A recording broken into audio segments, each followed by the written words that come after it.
You are now watching Showbiz Snob, your daily showbiz update. Dahil nga wala sa showbiz industry ang ina ni Sara Labati, ay masasabi natin na napakatotoo nito at hindi nga iniisip ko anong magiging impact sa social media ng kanyang mga sinasabi. So ibig sabihin lamang nito ay wala siyang itinatago at pawang ang sinasabi niya ay makatotohanan lamang, wala siyang iniisip kung masisira man ang kung sino basta inilalabas niya ang totoo. Ito'y matapos nga na isiwalat niya sa isang netizen ang di umano ay pagpapa-DNA test at pagbibigay ni Richard Gutierrez ng mga bodyguards sa tuwing lalabas si Sara Labati.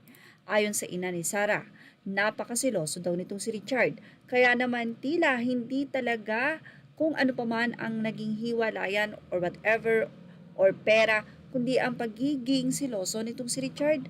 Well, ito'y matapos nga na ma-issue at mailabas sa social media na kailangan nga daw ipa-DNA test ang kanilang mga anak na ngayon ay nadadrag na rin sa nasabi nga pong hiwalayan ng mag-asawa na masakit ito para sa mga bata.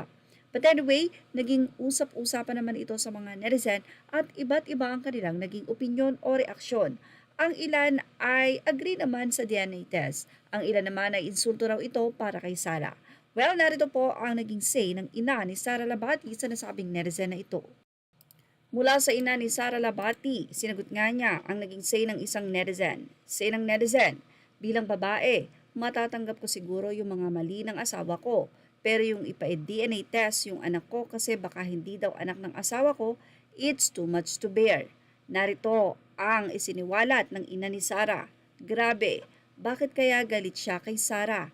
Hindi nga pinapayagan si Sara na walang bodyguard. Ngayon na lang na yan nakakalabas. Kasama pa kami. Grabe, sobrang seloso. Tapos magpapa-DNA, baka mapahiya sila. Kaya naman, narito ang naging say at reaksyon ng mga netizen sa DNA issue na ito.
At yan ang ating Showbiz Snob update. Images are all credited to the rightful owners and thank you for watching Showbiz Snob.